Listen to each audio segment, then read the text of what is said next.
toutes et à tous et ravi de vous retrouver dans ce nouveau numéro de Parole d'experts sur H24. Vous le savez, en 12 minutes, on va droit au but sur des questions qui sont en rapport avec l'actualité politique, économique, business, sociale, culturelle. Et aujourd'hui, eh bien, vous êtes nombreux à avoir peut-être la tête dans les nuages, mais avoir ces données dans les nuages, c'est encore mieux. On va parler du cloud aujourd'hui. Alors le cloud, beaucoup d'entre vous, vous y êtes, à travers vos tablettes, à travers votre smartphone. À l'ère de la digitalisation, on peut se poser la question, il y a beaucoup d'entreprises qui passent vers le cloud pour héberger leurs données, mais il y a beaucoup de questions à aborder sur ce sujet-là, que ce soit en termes de sécurité, que ce soit en termes de souveraineté des données, et aussi se demander pourquoi aujourd'hui, avec la flexibilité qu'offre le cloud, beaucoup d'entreprises sont encore réticentes à aller stocker leurs données dans le cloud. On en parle aujourd'hui avec Abdeltef Tarhin, directeur général de Alexis Solutions. Abdeltef, bonjour. Bonjour Faisal. Comment ça va? Ça va très bien. Ravi en tout cas de vous revoir parce que justement, on avait eu l'occasion de se rencontrer, notamment pour parler du cloud et ces questions-là. On va en parler, on va parler de sécurité, on va parler de la flexibilité, de tous les avantages que le cloud peut apporter. Mais Alexis Solutions, c'est quoi en quelques mots? Alexis Solutions, merci Faisal d'abord. Donc Alexis Solutions, nous sommes une SS2I marocaine. Donc aujourd'hui, nous sommes spécialistes dans 4 domaines d'expertise. C'est essentiellement le premier domaine d'expertise, c'est la digitalisation, tout ce qui est modernisation des applications et des systèmes d'information. Nous sommes aussi présents sur tout ce qui est lié à la data et la machine learning, l'intelligence artificielle globalement, et aussi nous sommes sur le volet sécurité. Voilà, donc c'est les 3 domaines d'expertise aujourd'hui, avec une équipe derrière de 45 personnes, 45 ingénieurs, qui apportent une vraie valeur ajoutée à l'entreprise marocaine. Des compétences purement marocaines ou il y a un mélange? En fait, il y a un mixte. Donc, on a des ressources aujourd'hui africaines, donc on a des ressources côté Afrique et on a aussi des ressources européennes. Alors, on va parler du cloud. Alors, je l'ai dit en introduction, c'est vrai que peu de gens, alors quand on parle du cloud, on a l'impression que les gens sont pas concernés, mais finalement, si vous avez un smartphone, si vous avez une tablette, si vous avez un ordinateur, vous êtes connecté, rien que votre messagerie, nécessairement, peut être sur le cloud. Maintenant, on va parler des entreprises, parce que ça aussi, c'est extrêmement important, que ce soit les entreprises, les établissements publics, les entreprises privées. Aujourd'hui, quel avantage ça apporte à une entreprise d'être dans le cloud? Parfait. Donc déjà, le cloud, on donne une petite définition, si vous permettez. Donc le cloud, c'est juste une infrastructure dans laquelle on va trouver de la puissance de calcul, on va trouver des serveurs, on va trouver du stockage, plusieurs types. Donc, vous allez trouver du stockage structuré, non structuré, sous forme d'image, comme vous venez de le dire. Et tout ça, c'est géré par des serveurs qui sont un peu distants. Donc, vous allez trouver des serveurs qui sont partout dans le monde. Donc, c'est partout dans le monde, auxquels il y a des usagers, donc les utilisateurs, ils se connectent via une connexion Internet sécurisée, donc, tout simplement. Donc, c'est une nouvelle manière d'avoir une infrastructure.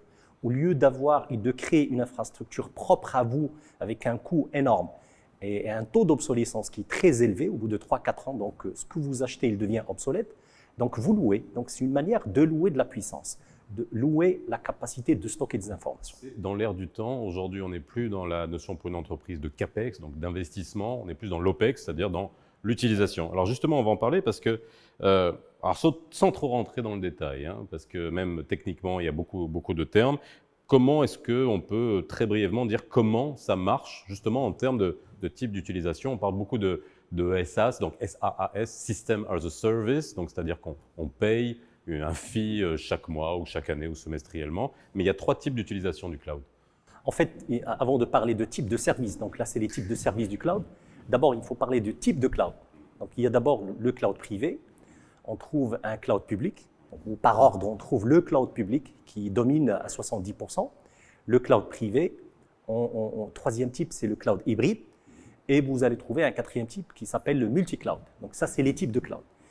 Maintenant, au sein de chaque type de cloud, vous allez trouver 3 types de services. Voilà, un mode d'utilisation. Mode d'utilisation. Soit vous allez trouver je vais dire l'ancien mode, qui est l'entrée de gamme entre parenthèses, c'est le IaaS.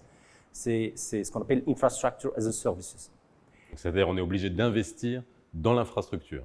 Non, ce n'est pas investir dans l'infrastructure, mais plutôt commander du matériel. D'accord. Okay. Commander du matériel. Le hard, comme le on hard. avant. Louer du hard. Dire je veux 4 serveurs, je veux tel pare-feu, je veux ça. Et Le reste, c'est ma responsabilité en tant que client. Moi, je vais installer mes systèmes d'exploitation, je vais installer ma base de données et je serai le responsable sur ce qu'on appelle le fine-tuning, c'est-à-dire la sécurité et tout, c'est moi. C'est juste au lieu d'acheter ou de passer des commandes sur des serveurs, je vais les louer. C'est ça le IaaS. C'est comme quand vous louez une voiture et que vous allez vous occuper de la vignette, de l'entretien, des pneus, etc. Parfait, Voilà. c'est le meilleur Ok, exemple. Voilà. Ça marche. Le PaaS qui est le plus recommandé aujourd'hui, c'est Platform as a Services. Ça veut dire en plus de ce que vous louez comme serveur, donc vous ne parlez même pas serveur, mais vous parlez besoin, service. C'est-à-dire je veux une plateforme de stockage. Derrière, c'est le fournisseur du cloud qui met à votre disposition ce que vous voulez en termes de puissance. Comment il va gérer ça? Combien de serveurs? Combien de CPU? Combien de RAM? Ça, c'est à lui de gérer ça. Donc, c'est ça le PaaS. Le dernier, c'est le SaaS. Le SaaS, qu'on appelle la formule tout compris, c'est-à-dire même vous n'avez pas à vous soucier ni du matériel, ni de l'application même. Et c'est là les solutions comme les ERP, donc vous allez trouver les leaders, donc Dynamics 365, SAP, Salesforce. Donc, tout ce que vous avez à vous soucier, c'est faire le paramétrage de votre solution et 1, 2, 3, vous êtes prêt pour démarrer votre activité. Et ce qui, j'imagine, est le plus pratique pour des entreprises et notamment des TPE et des PME. Exactement. Pour les TPE et PME, donc j'imagine qu'ils n'ont pas besoin d'avoir un data center entre parenthèses chez eux.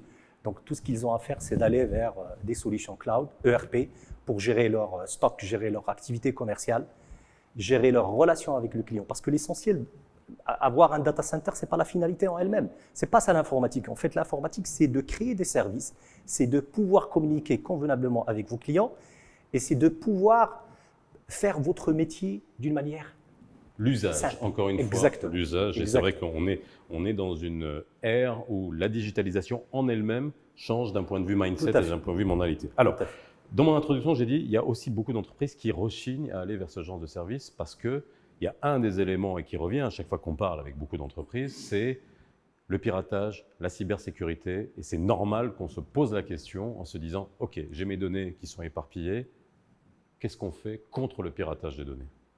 En fait, Faisal, moi je vais vous dire ce qui s'est passé, ça fait 5 ans. Donc ça fait 5 ans, plus de 5 ans, donc pas mal de clients le disent. Quand j'ai eu l'occasion de leur expliquer le cloud, donc il me sort l'argument de « je ne veux pas passer au cloud par cause de sécurité », comme vous venez de le décrire. Ça fait maintenant 1 année ou 2 ans que les mêmes clients me disent la même phrase. Je veux passer au cloud par cause de sécurité. Ok, donc en 5 ans, ça a changé. Ça a changé parce qu'effectivement, les attaques, le vol du data, ça a pris de l'ampleur. Aujourd'hui, si vous comparez aujourd'hui le Maroc, par exemple, à l'échelle européenne, vous allez trouver qu'à l'échelle européenne, c'est un sujet phare. Donc les gens, aujourd'hui, ils sont conscients que ce qu'ils détiennent, la data, c'est le nouveau gisement. Donc c'est la raison pour laquelle les gens ils sont convaincus qu'ils ne peuvent plus en eux-mêmes gérer ou sécuriser leur data. Donc il faut confier ça à des spécialistes. Alors on fera une émission sur le sujet des cyberattaques parce qu'on est en plein dedans. Au lendemain du Covid, avec le conflit Russie-Ukraine, on est en train de vivre finalement l'apogée pour les hackers et des choses qu'on ne voit pas et qui arrivent, et ça on en parlera. Il y a une notion qui est importante aussi, c'est la souveraineté des données. Lorsqu'on parle de sécurité, on parle aussi de la notion de souveraineté, où voilà, on a une loi au Maroc, on a aussi en termes de protection des données, on peut se dire, est-ce qu'avoir des données qui peuvent être parfois sensibles pour une entreprise, éparpillées dans le monde, on peut se dire qu'en réfléchissant, ah non, je préfère qu'elles soient au Maroc parce que je n'ai pas envie qu'elles soient partagées. Est-ce que c'est la bonne logique? En fait, en parlant du loi, effectivement, donc, je pense que la loi 05-20, donc c'est une loi très intéressante parce que tout simplement, c'est une loi qui a valorisé l'activité de sécurité au sein des administrations. Donc, il a valorisé, il stipule que chaque administration devra avoir un expert sécurité au sein de l'administration. Et les experts, la liste des experts, ils collaborent entre eux via une instance nationale. Donc, effectivement, la loi elle est hyper intéressante. En termes de sensibilité du data ou en termes de souveraineté, donc il y a juste un article 11 qui stipule que voilà, les données sensibles doivent être hébergées sur le territoire national. Donc dans un cloud souverain, dans un cloud, donc ça veut dire dans des data centers construits au Maroc. Au Maroc.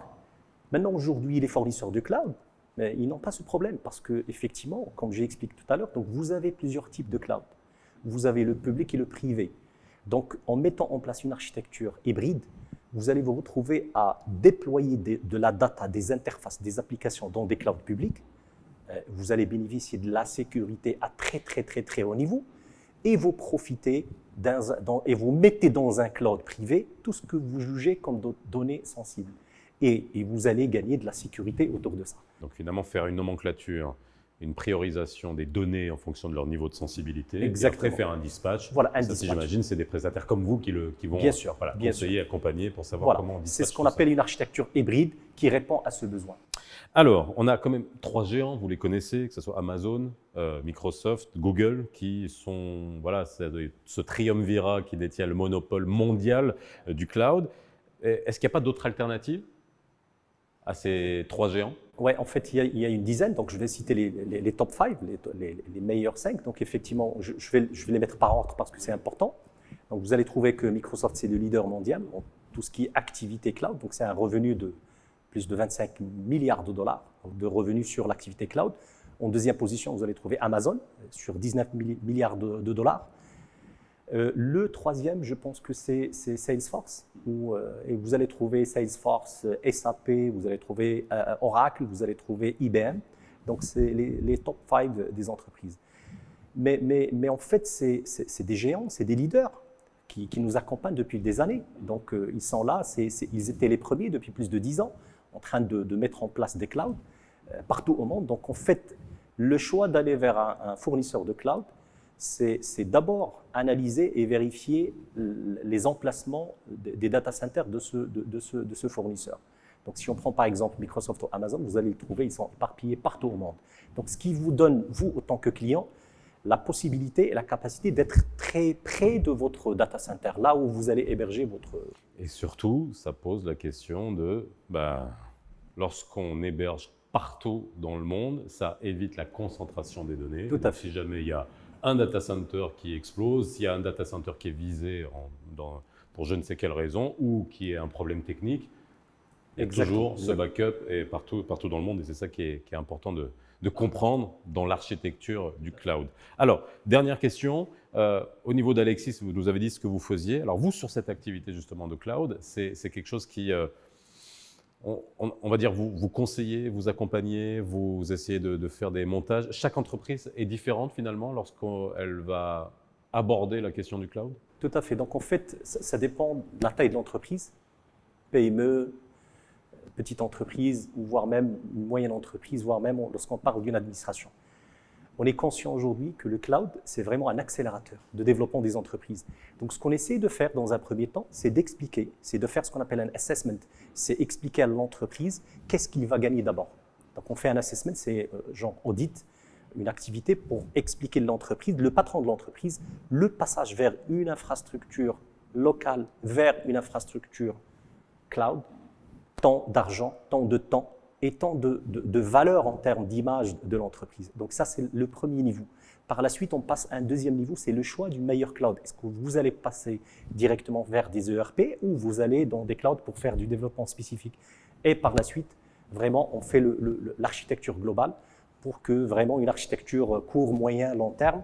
Et c'est ça la magie du cloud, parce que vous n'êtes pas censé ou obligé de faire vraiment une location finale, mais vous allez démarrer petit à petit. Et la consommation, ce que vous faites, il suit un peu l'évolution de l'entreprise. Et dimensionner et ne pas aller dans des investissements qui sont Exactement. parfois totalement inutiles et qui peuvent même handicaper la croissance de l'entreprise. Merci en tout cas, Serge Abdeltef, d'avoir été avec nous pour nous expliquer. Vous reviendrez pour nous parler du cloud parce que c'est des sujets qui sont vraiment passionnants et quand on rentre à l'intérieur, d'un point de vue technique, que vous soyez particulier, que vous soyez chef d'entreprise, petite, moyenne ou grande, ce sont des outils aujourd'hui qui sont incontournables dans le cadre de la digitalisation. Merci beaucoup. Merci, on se retrouve très vite dans Parole d'expert sur H24. N'hésitez pas à réagir, nous envoyer vos messages, à réagir sur les réseaux sociaux et surtout à vous abonner sur la chaîne YouTube. À très bientôt. Bye bye.